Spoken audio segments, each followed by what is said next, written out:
जहाँ कोशिशों का कद बड़ा होता है, वहाँ नसीब को भी झुकना पड़ता है।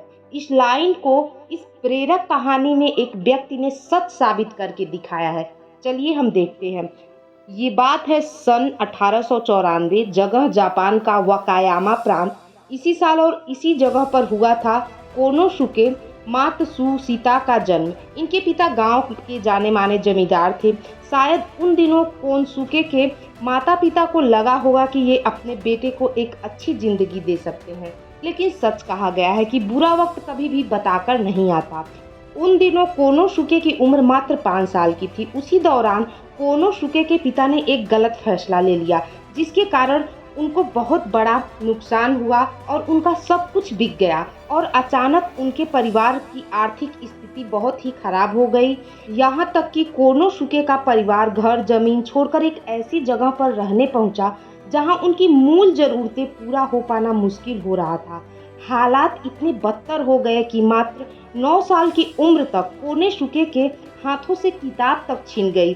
अब पढ़ाई छोड़कर कोनोसुके अपने परिवार के आर्थिक स्थिति को सुधारने के लिए काम करने में लग गए। फिर कुछ दिनों में कोनोसुके को एक दुकान पर नौकरी मिली। एक सुखी संपन्न परिवार में जन्मे कोनोसुके की जिंदगी इतनी बदल चुकी थी कि हर सुबह आंख खुलने के बाद उन्हें जिंदगी के जद्दोजहद के लिए जूझना पड़ता था। उनका सारा दिन दुकान पर काम करते वक्त बीत जाया करता था। वो सिर्फ दुकान पर ही नहीं काम करते थे, बल्कि दुकान के मालिक के घर पर भी काम करते थे।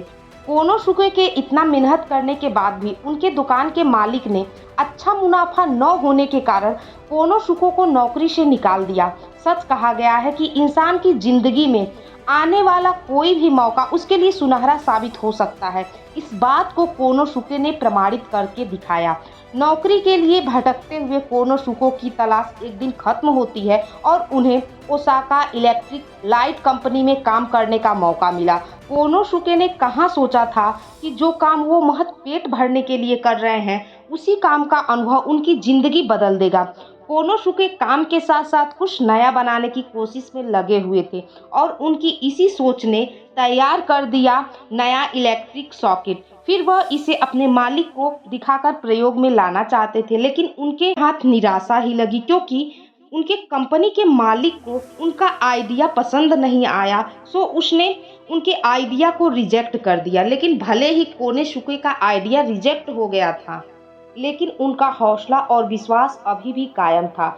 उनको पूरा विश्वास था कि उनका बनाया इलेक्ट्रिक सॉकेट काम जरूर करेगा। और फिर एक दिन वो ओसाका इलेक्ट्रिक लाइट कंपनी की जॉब छोड़ देते हैं और अब अपना खुद का काम शुरू करने के लिए कोशिश में लग जाते हैं। लेकिन उनके पास ना तो पर्याप्त पूंजी थी और ना इस क्षेत्र में कोई विशेष शिक्षा थी। अगर कोनोसुके के पास कुछ था तो उनका अनुभव और खुद के ऊपर अटूट विश्वास था, और वो बस इसी के दम पर अपने घर के बेसमेंट में एक दुकान शुरू कर देते हैं। शुरुआत में कुछ लोगों ने, यहाँ तक कि उनके कई दोस्तों ने कहा कि उनका ये फैसला सही नहीं है, लेकिन वो किसी के बात पर ध्यान नहीं दिए और अपने काम में लगे रहे। और धीरे धीरे वे अपने प्रोडक्ट का सैंपल तैयार करना शुरू कर देते हैं और थोक विक्रेता के पास जाकर सॉकेट बेचने की कोशिश करने में लग जाते हैं। लेकिन कई बार उनके प्रोडक्ट को लोग रिजेक्ट कर देते हैं, लेकिन फिर भी वो निराश नहीं हुए। फिर समय बीतने के बाद इन्हें कुछ ऑर्डर मिलने शुरू हुए। फिर इनका समय बदला और इनके बनाए गए प्रोडक्ट की मांग अंतर्राष्ट्रीय स्तर पर भी होने लगी और इन्होंने जो छोटी सी कंपनी शुरू की थी, उसी कंपनी का नाम है पैनासोनिक। वही पैनासोनिक कंपनी जिस कंपनी में आज हजारों लोग काम करते हैं, जिसका टर्नओवर आज बिलियन डॉलर्स में होता है। सच कहा गया है कि अगर भरोसा ऊपर वाले पर है तो जो लिखा है तकदीर में वही पाओगे, मगर भरोसा अगर खुद पर है तो आपके तकदीर में भी वही लिखेगा जो आप चाहोगे।